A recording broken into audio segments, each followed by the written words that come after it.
орол. Өнөөдрийнхөө бичлэгээр би та нартай What's on my phone бичлэгийг танилцуулах гэж байна. Тэгээд одоо миний утсанд юу байгааг хамтдаа харцгаая. Өмнөх бичлэг дээр unboxing видео хийсэн. За тэгээд iPhone 13 Pro. За кейс нэг иймэрхүү. Би энэ гадна талд нэг ийм нөгөө хуруу тогтоод хуруугаа ингээд тогтоочдаг ийм юм наацын. Тэгээд хямдхан ийм кейс бас хийцэн. Одоохондоо гоё кейс авч амжаагүй байгаа. За тэгээд дотор нь юу байгааг харцгаая.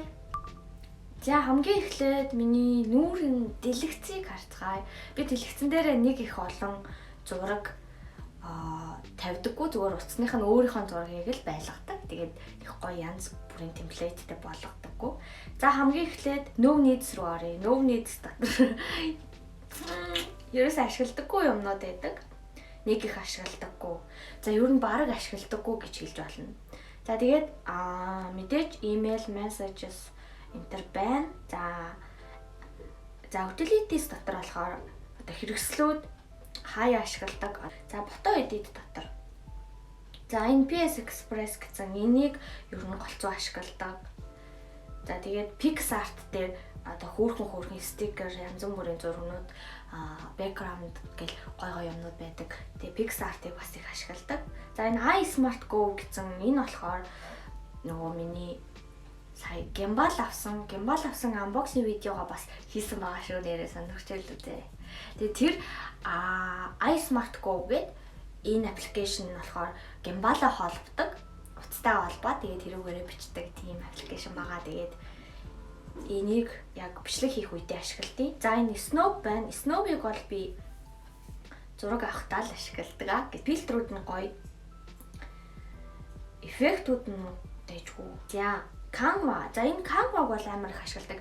YouTube ялангуяа хийдэг хүмүүс бас сайн мэдж байгаа. Thumbnail хийхдээ голцоо ашигладаг. Ер нь айгүй дэжгүй. Гой зургнуудтай, гой темплейтүүдтэй, background гэл зөндөө юмнууд байдаг. Тэгээд бас Canva Stories гэдэг байгаа энд зургийг оруулчих. Тэрийг болохоор одоо Instagram story хийхдээ ч юм уу ер нь ихвчлэн ашигладаг. Гэхдээ одоо байхгүй байна. Тэр бас их дайжгүй шүү. Тэрийг ашиглаад үзээрэй. За тэгээд SnapBridge болохоор миний нэг камера утастайгаа холбож зураг авдаг аппликейшн байгаа. Nikon-ы аппликейшн. Тэгэхдээ одоогоор ашиглахгүй байгаа. Камерны линзийг өвдсөн. Тий. За дараагийнх нь shopping. За миний shopping аппликейшнууд бүр амар олон. Тэгээ харин ч бүр цөөлж байгаа нэ. Энэ зураг шиг л байдаг л. Энэ Jamoti гэдэг энэ аппликейшн болохоор энэ аппликейшн дээр хүмүүс үнэгүй болон хямдхан юмнуудаа тавьж зардаг. Ихвчлэн ер нь үнэгүй юмнууд амар их байдаг. Ишээ тишээ нүгж байгаа ч юм уу эсвэл бүр хэрэггүй болсон юмнуудаа хүмүүс энд тавьдаг. Жишээлх юм бол буудан өнтер хүртэл юм хямдхан. Гэхдээ энэ бүр хог болсон байтан байна. Тэгээ ийм ширээ ч юм уу. Иймэрхүү юм зардаг. Тэгээд өмнө нь бас бит хоёр хөшиг авах жагаад яг энэ сайт дээрээс амар цэвэрхэн гайгүй хөшиг байхаар нь бас авч ийсэн. Тэгээд айгүй цэвэрхэн хэрэгэлсэн гайгүй юмнууд бас байдаг. Тэгээд бас өөрсдөө бас энэ дээр юмаа зарж тавьдаг. Монгол явах үедээ бас яг энэ дээр одоо ор тавилга интернет тавьж заарна гэж зарах ч явах те хүнд өгнө гэж бодож байгаа. Яг нөгөө нэг утастаа залгаад авах уу гэд ярьж хүн байхгүй болохоор ийм аппликейшнуудыг ашигладаг. Amazon байна. Amazon бол их зөндөө ашигладаг. Тэгээд хүслийн жагсаалт нь хаяа 100,000 yen гарцсан байдаг. Гэхдээ хизээш тэгж нэг дор авахгүй л те. Нэгээр нуул зүгэлж жоохон орон л авдаг.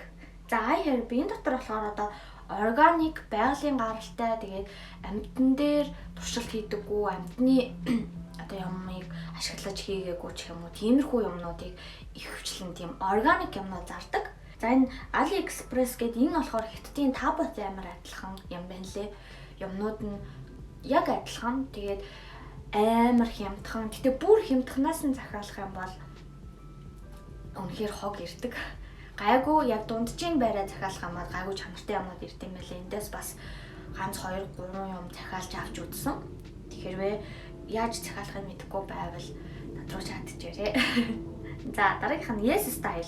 Энэ сүүлийн үед жоохон ашиглаад байгаа. Тэгээд хамгийн гоё юм нь юу вэ гэхээр ингээд 50% хямдралтай 3 өдрийн турш 50% хямдралтай 40% хямдралтай гэдэг ингээд хямдарчдаг юмнууд нь тэгээд Солонгос гоо сайхны бүтээгдэхүүн хувцас энэ төр авах шаардлагатай бол энэ аппликейшнийг ашигладаг. Тэгээд гэмэн жоох удаж ирдэн юм шиг байна.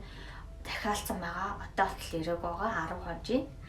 За тэгээд PayPay. За энэ PayPay-ийг болохоор Японд юу нэг ашигладаг. Комбини дээр очиж одоо PayPay-ийг цэнэглээ. Тэгээд хаач юу ч худалдаж авч болдог тийм онлайн мөнгө гэх юм уу? Иймэрхүү. За дараагийнх нь болохоор Yahoo гэдэг энэ Yahoo Tanki гэдэг цаг агарын аппликейшн байна. За энэ болохоор энийг бол ер нь би хөвчлэн ашигладаг. Яагаад тэгэхээр хаяа цаг агаараа харахгүй гарчгаар харж явах үед амар их бороо ордог ч юм уу. Гинт амар их салхитай тайпо өрөх тохиолдол ч юм байдаг болохоор аль болох энэ цаг агаараа байнга өдөр болгон харж гардаг. Өмнөх оройн хараад унтчвал амар байдаг. Бас нэг гоё юм нь ингээд одоо бороо хаана явж гин хэдэн цагийн үед манад ирэхээр байна гэд одоо ингээд цагийг ингээд гүйлгэнгүүд ингээд харагддаг. Ингээд ингээд газрын зурган дээр харуулцдаг болохоор тэр нь маш гоё амар санагддаг. Хэлбэр санагддаг. За дараагийнх нь одоо энэ Монс өдрийн одоо Монгол Япон тойл бичиг байна. Монголоос Япон руу, Японоос Монгол руу орчуулдаг юм тойл бичиг байгаа. Тэгээд энийг анх энэ Японд ирсэнээс хойш ашиглаж гин. Агуу Монголд Японоос сурч эхэлж байхаас хойш ашиглаж ирсэн байна. Тэгээ одоо хүртэл ашигладаг. Тэгээд маш амар хэлбэр бас нэг гоё юм нь юу вэ гэхээр хирагана хамгийн анх нөгөө ханц мэддэггүй байсан. Тэгээд ханц мэддэггүй байхдаа хираганагаар бичээд энэ дээрээ хайчаар шууд гараад ирдэг. Тэр нь гоё. За дараагийнх нь болохоор Монгол англи тойл бичиг. Энийг бол бас зөндөө ашигладаг. Англиас Монгол, Монголоос англи. Зөндөө олон гоё тойл бичгүүд байдаг ч гэсэн яа ч юм энийг оюутан байхаас хойш ашигласаар ирсэн. За Google Photos нь болохоор яадаг вэ гэхээр Gmail-ээ оруулаад онлайн хэлбэр дээр зураг бичлэгээ хадгалдаг тиймэрхүү аппликейшн. Тэгээд ерөнхийдөө Google Photos дээр бүх зураг бичлэгээ хадгалдаг байгаа. Тэгээд бүр олон жилийн өмнө хүүдч бас ингээ гараад ирдэг. Тэр нь бас амар хэлбэр байдаг. Уцаас элсэн үед ингээ зургуудаа яахаа мэдэхгүй хайрын зураг одоо зураг яана гэж бодож ивэл Google Photos-ыг ашиглаад үзээрэй. Бүх насаар ч зураг явах болно. За дараагийнх нь Finance аппликейшнууд. Одоо миний санхүүгийн аппликейшнууд байгаа. Хөвчлэн бүгдөө дандаа банкны аппликейшнууд байгаа. Тэгээд Японд ашигладаг, Монголд ашигладаг банкны аппликейшнууд байна. За G-Phone гэсэн энэ болохоор яадаг вэ гэхээр энэ аппликейшн рүүгээ шууд ороод тэгээд Монгол руу ярих боломжтой. Монгол дугаар. Тэгээд бүх сүлжээ рүү 50 төгрөгөөр ярьдаг. Сүүлд гэхдээ Lime гэдэг аппликейшн гарсан байлээ. Тэгээд тэр нь болохоор бүр сүлжээндээ 40 төгрөг гэсэн баха. 40 төгрөг. Тэгээд төлбөр төлөх нөхцөл нь болохоор PayPal, Олон Visa карт энтрийг ашигладаг. За тэгээд дараагийнх нь за social network аппликейшнууд байна. Мэдээж миний YouTube-ийг бол зөндөө ашигладаг. За тэгээд Facebook, Line байна. За Line-ыг болохоор Японд бүх хүмүүс ашигладаг болохоор ялцчгүй Line ашиглаж эхэлсэн. Тэгээд найзуудтайгаа, ажлынхантайгаа тэгээ багш нартайгаа харьцахын тулд Line ашигладаг.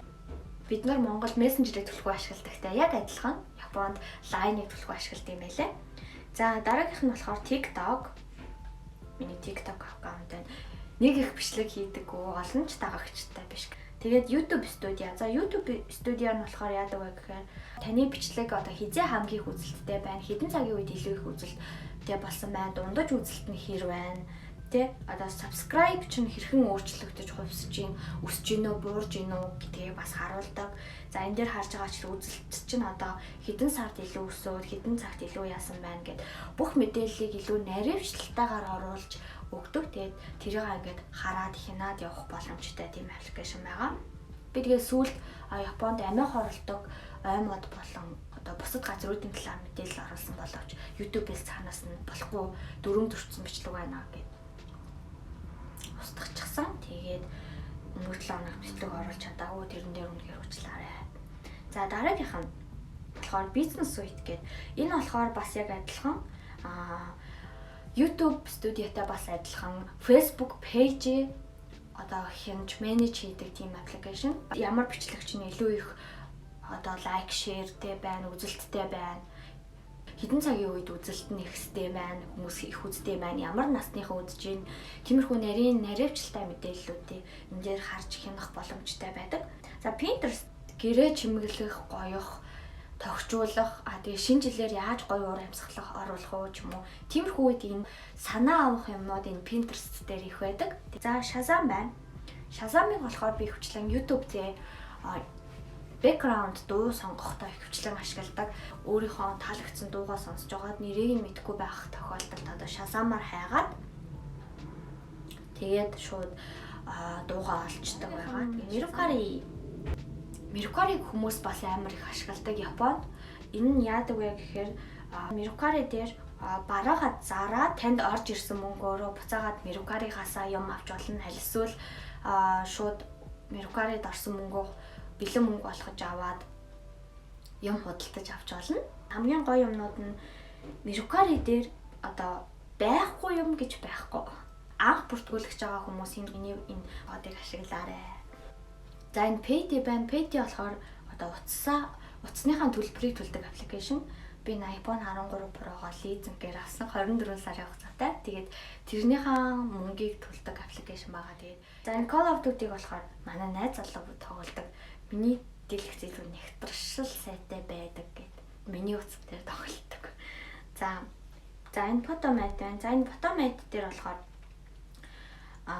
хэрвээ 10 жилийн хүүхдүүд байгаа л одоо бодож чадахгүй бодлогоныхоо зургийг нь дараад тэгээ шууд энэ дээр ингээд бодоод өчтдийм байлээ. За тэгээд энэ доотлолт нь болохоор миний хвчлэн ашигладаг аппликейшнуд байна. За тэгэл нэг иймэрхүү л да. За тэгээд дараагийн бичлэгээр уулзлаа. Түр баяртай. Said I'm not coming to bed.